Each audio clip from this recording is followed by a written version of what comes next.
तेलंगाना में उद्योग समूह स्थापित करने को लेकर कई कंपनियां रुचि दिखा रही है। हाल ही में बीएमएस शहर में निवेश करने के लिए आगे आया है। आईटी मंत्री केटीआर की मौजूदगी में कंपनी के प्रतिनिधियों ने समझौता ज्ञापन पर हस्ताक्षर किए हैं। कंपनी दवा विकास, आईटी और नवाचार के क्षेत्रों में काम करेगी। मंत्री केटीआर ने कहा, बीएमएस लगभग $100 मिलियन का निवेश करेगा। उन्होंने कहा, अगले 3 साल में बीएमएस कंपनी करीब 1500 लोगों को रोजगार के अवसर उपलब्ध कराएगी। मंत्री ने कहा, बीएमएस दुनिया की प्रसिद्ध शीर्ष 10 फार्मास्यूटिकल कंपनियों में से एक कंपनी है।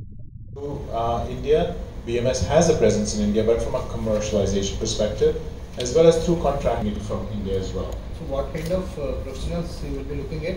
You said 1500 over next 3 years, right? Yeah. So it would be space, as well as from a development side, as I said earlier, it would be people in medical writing, people by training myself. I'm an oncologist, and I've grown through many of these processes myself. So will this support your research, or this will drive the research in your company? So just to explain, there are 2 elements of targets and molecules and medicines and doing chemistry, right? So this is not part of that. This is part of actually doing clinical science, as in we actually do conduct clinical trials in India as well. And we will continue to look for opportunities to grow that process in India as well. We need to have hospitals that will be able to manage many of those clinical trial processes. So how will you call this innovation center or development center? This is Science and Technology Innovation Center is what we are development and IT, but this is where we are starting off with. Have you already identified the location where you'll be Not starting? yet. Physical location by the 3rd quarter of this year, but certainly before the end of the year. Can you quantify the investment, please? It's about $100 million. Mahbubnagar, Rangareddy, Hyderabad जिले के teachers MLC निर्वाचन क्षेत्र के लिए नामांकन जोरों पर चल रहा था। इसके साथ ही कई उम्मीदवार अपने साथी शिक्षकों और अनुयायियों के साथ विशाल रैलियों के साथ जीएचएमसी मुख्यालय में नामांकन दाखिल किए।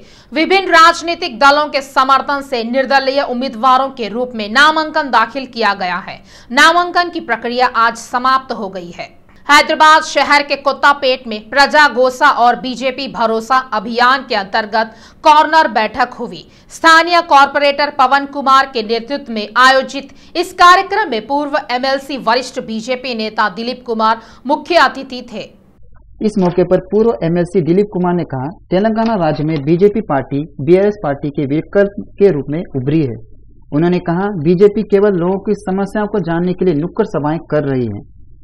ग्रेटर हैदराबाद में कुत्ते के हमले में 4 साल के बच्चे की मौत पर कांग्रेस पार्टी ने प्रतिक्रिया दी है।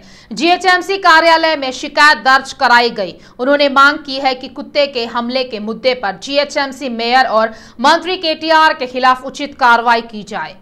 इस मौके पर ग्रेटर हैदराबाद कांग्रेस के फ्लोर नेता दरपल्ली राजशेखर रेड्डी ने कहा, मेयर विजयलक्ष्मी को कल की घटना की पूरी जिम्मेदारी लेनी चाहिए और अपने पद से इस्तीफा देना चाहिए। उन्होंने कमिश्नर को सस्पेंड करने की बात भी कही। ब्रिलियंट स्कूल बोयनपल्ली सिकंदराबाद के मैदान पर आकांक्षा द्वारा भारत नृत्य प्रस्तुति का आयोजन किया गया। इस कार्यक्रम में केरल के प्रसिद्ध ज्योतिषी कन्नियप्पा यार राजगोपाल और ब्रिलियंट स्कूल की प्रधानाचार्य संध्या रानी ने भाग लिया। नृत्य की प्रस्तुति ने दर्शकों का मन मोह लिया। इस मौके पर आकांक्षा की गुरु मीनाक्षी ने कहा, नृत्य कला को बढ़ावा देने और कला के क्षेत्र में नेतृत्व के गुण दिखाने में आकांक्षा का अंदाज सबसे अलग है। इस दौरान इस नृत्य प्रस्तुति में आकांक्षा ने लगातार 3 घंटे तक भरतनाट्यम व अन्य नृत्य भंगिमाओं का प्रदर्शन किया। सिकंदराबाद रेलवे स्टेशन पर फोन कॉल से हड़कंप मच गया। रेलवे कर्मचारी उस समय हैरान रह गए जब उन्हें फोन आया। सिकंदराबाद से जा रही बेल्लारी एक्सप्रेस में बम है।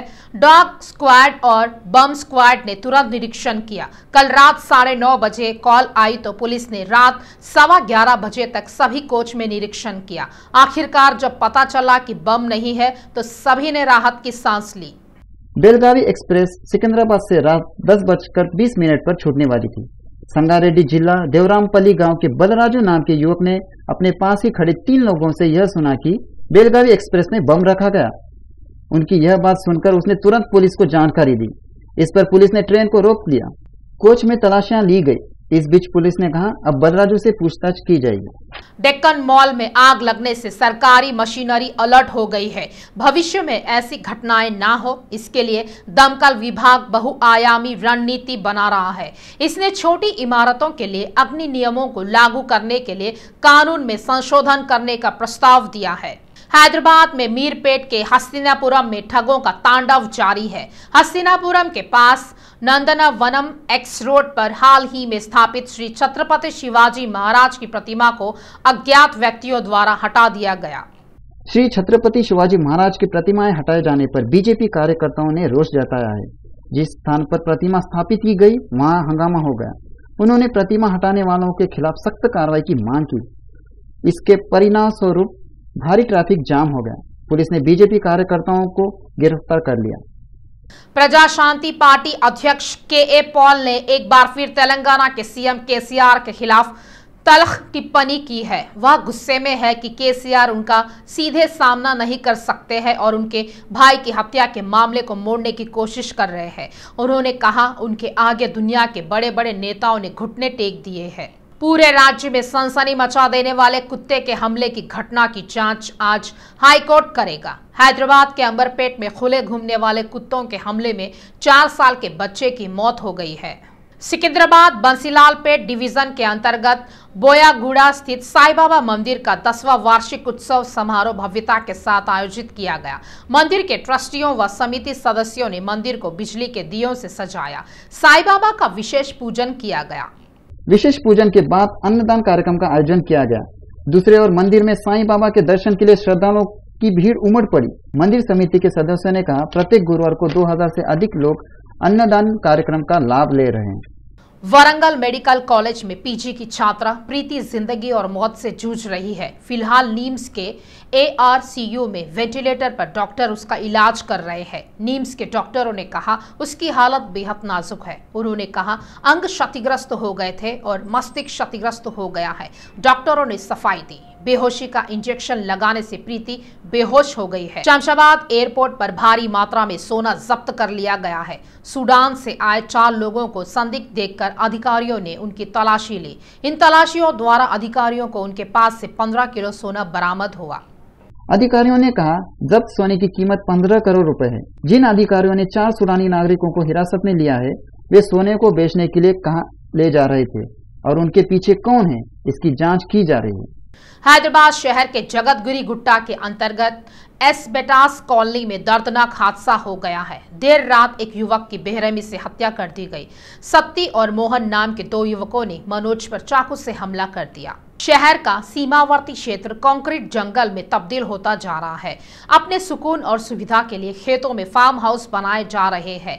इनमें से कुछ फार्म हाउस असामाजिक गतिविधियों का अड्डा बन रहे हैं। कुछ सफेद पोश लोगों के लिए ये फार्म हाउस आरोपियों के लिए पनाह बनते जा रहे हैं। कुछ फार्म हाउस में जिस्म फरोशी का धंधा धड़ल्ले से चल रहा है। हाल ही में रंगारेड्डी जिला कोत्तूर के एक फार्म हाउस पर छापा मारा गया और 5 आरोपियों को धर दबोचा गया। इस घटना के चलते फार्म हाउस असामाजिक गतिविधियों को लेकर चर्चा का विषय बन गया है।